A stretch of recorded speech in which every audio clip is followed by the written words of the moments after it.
So first off, I'll glory to Father God. I'll glory to Father God. I wasn't gonna make this video, but here we are. Um, I won't say I wasn't gonna make it. It's just I wasn't gonna do it now. But anyways, um, this isn't gonna be long, but not that it matters. But I needed to talk about um divorce, I guess. So let me just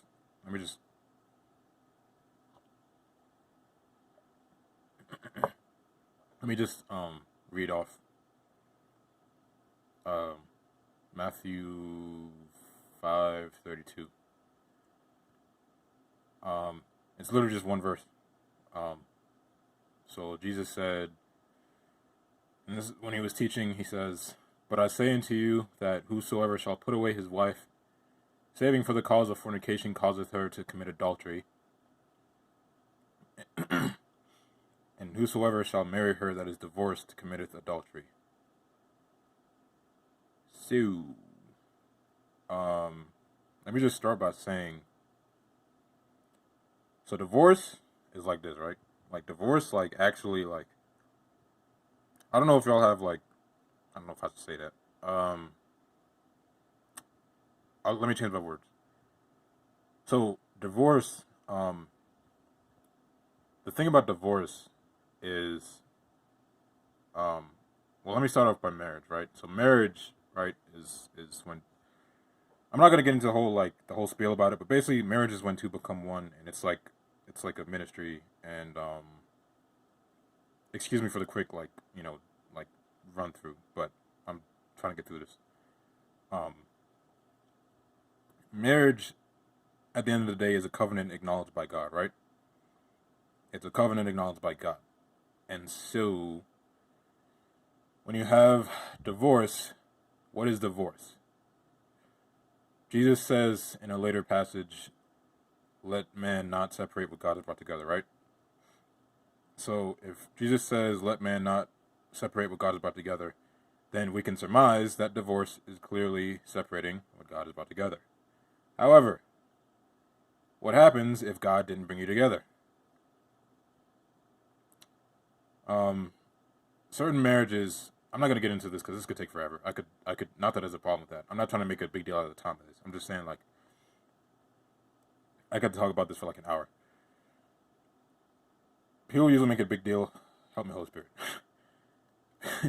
People usually make a big deal about like the marriage. You know what? I'm not even gonna touch that. I'm not even gonna touch that. I'm not gonna touch that. I'm not gonna touch that. I'm gonna touch that. I'm not gonna touch that. Let me get back on track.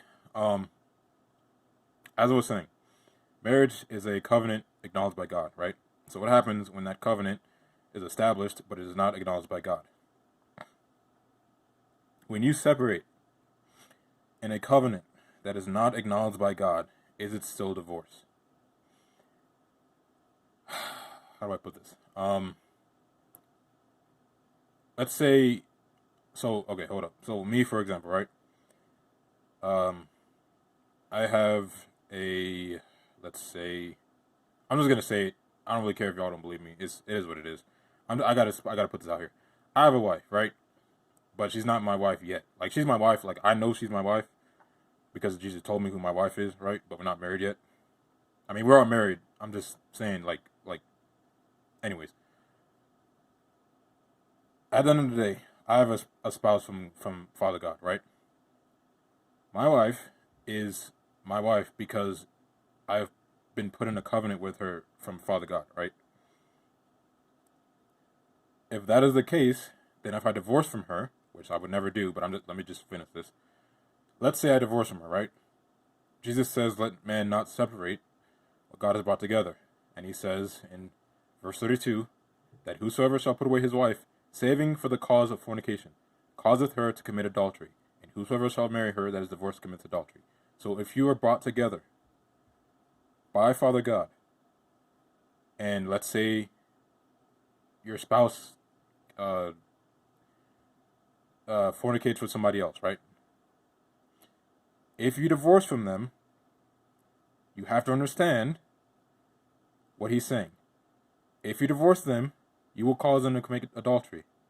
Because they're gonna, if you don't reconcile with them, they may go out again, try to marry somebody else, and then it's adultery. And that's not a good situation. You don't want to be in that. But at the same time, he says you can't. It's like at the same time he says, okay, so you're saying if you put her away for fornication, you'll cause them to commit adultery. If you, or no, if say for the cause of fornication.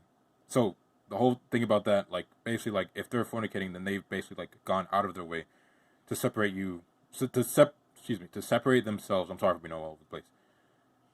To separate themselves from you out of that covenant. So once they've committed fornication, they're separated out of the covenant, which makes you free.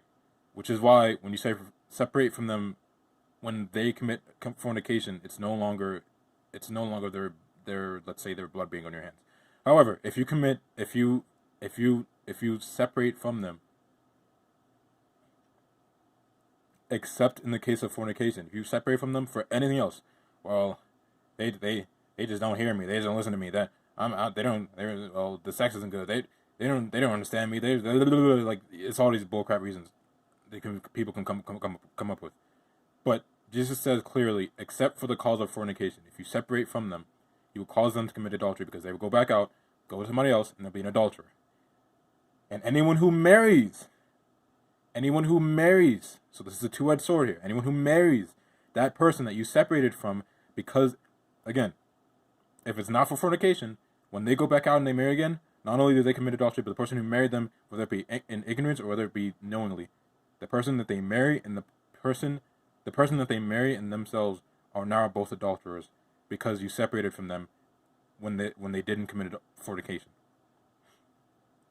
Now, on the other hand of this, because I could, again, like, this is not going to be a long video. I go into this for like an hour, honestly, but this is not going to be that long. On the other end of this, divorce itself, okay? Hear me out on this. Divorce itself. The reason why anyone who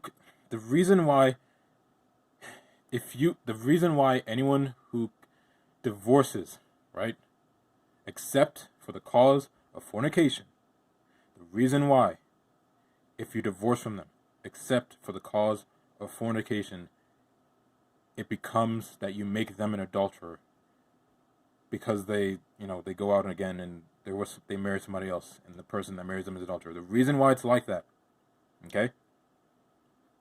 Divorce is not acknowledged in heaven. God does not like divorce. Like, marriage is a covenant. I'm shaking the screen like mad crazy right now. My bad.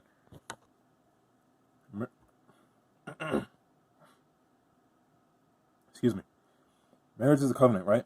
But marriage is a covenant from God. The key word here is from God. Divorce is not from God. Okay? Divorce is not from God. Therefore, he does not acknowledge it. Therefore, if you divorce because you can't get along, because the sex isn't good, because they can't handle you, because what else people be talking out their neck about?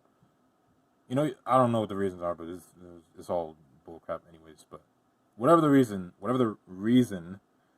that people figure out to divorce, that whatever bag of ideas people have to get a divorce from, it's not legitimate. Okay, it's not divorce doesn't, like, divorce, like, you really got to look at it like it doesn't exist, man. Like, it's not a thing in heaven. Like, it's not like, this is why Jesus says it wasn't like this from the beginning. Like, this is why he says a man will leave his father and mother and cleave to his wife, and the twain shall become one flesh. Because divorce it's not a legitimate, it's not a thing. Like, it's just so hard to explain. It's legit, like, not a thing. Like, divorce, like, it almost doesn't even exist. Like, it's a man-made thing. It's a man-made doctrine.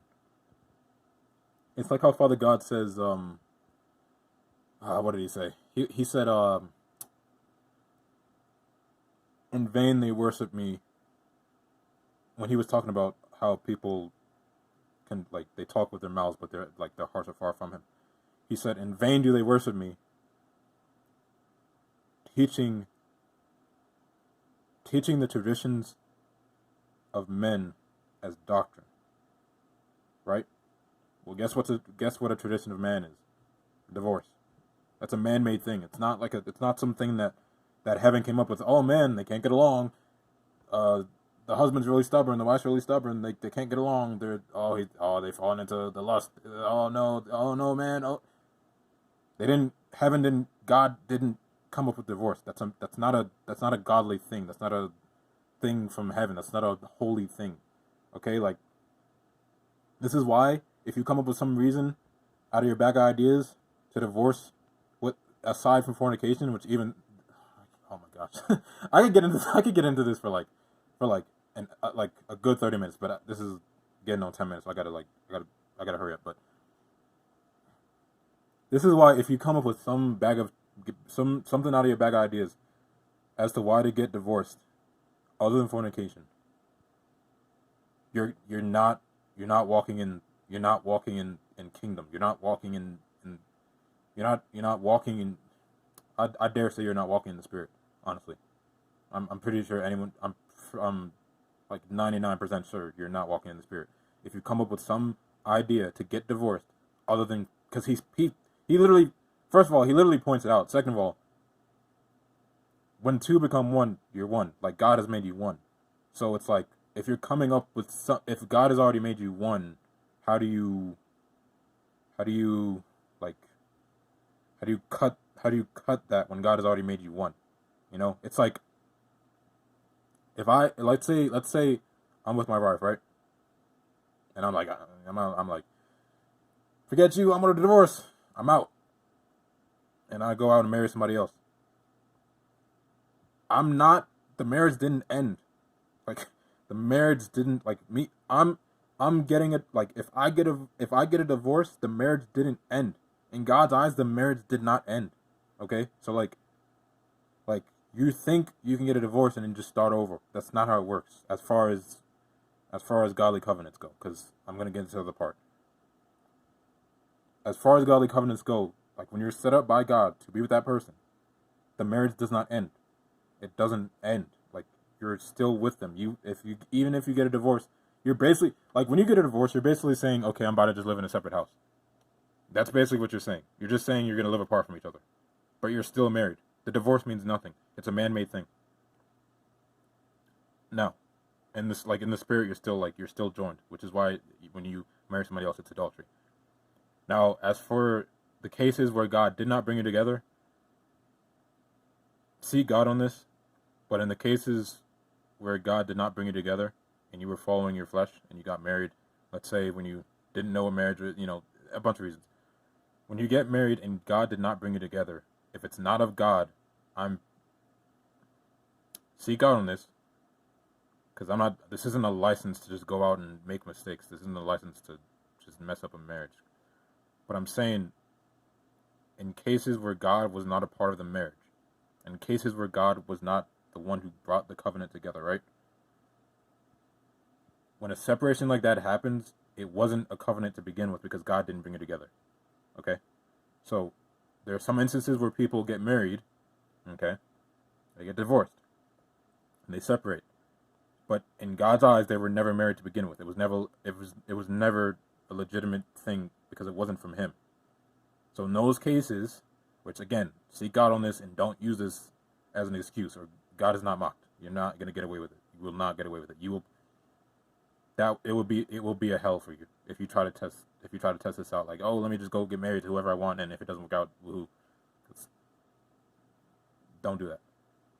But I'm saying, in cases where God did not bring you together, in cases where God was not a part of that covenant, when they separate, they were never together to begin with because God didn't bring them together. That God didn't join them together, and God didn't join them. They weren't one flesh. They weren't one.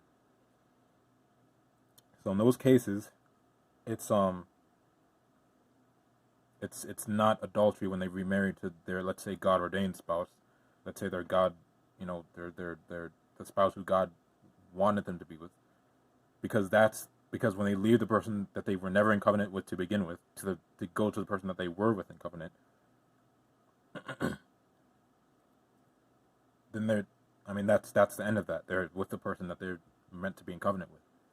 Again, seek God on this. Do not use this as an excuse. It will be a hell for you if you try to use this as an excuse. But I just want to hammer this home that divorce is not a thing. Like, people talk about divorces like, especially in America, people talk about divorce all the time. I'm not going to get into this because Americans, a lot of people are hypocrites. But it's just the fact that divorce, just understand that divorce, in God's eyes, just understand that divorce is not a thing. It's not a legitimate thing. It's not a thing. Okay? It's not, he does not acknowledge that, which is why it's adultery when someone who's brought together by God, key word, brought together by God, separates from their wife or their husband, aside from the cause of fornication. That's why it's adultery, because he doesn't, you're still, just because you're separating them from them, just because you're living in two different locations, it doesn't stop your soul, it doesn't stop you from being one. It doesn't stop the two of you from being one. You're just living in separate locations because you decided to harden your heart and you didn't want to work it out with God. Anyways, that's all I got. God bless. I hope we can receive this. Seek God on this. If you don't want to believe me, it is what it is. But seek God on this no matter what. Seek God on everything. God bless you, and I hope we can receive this.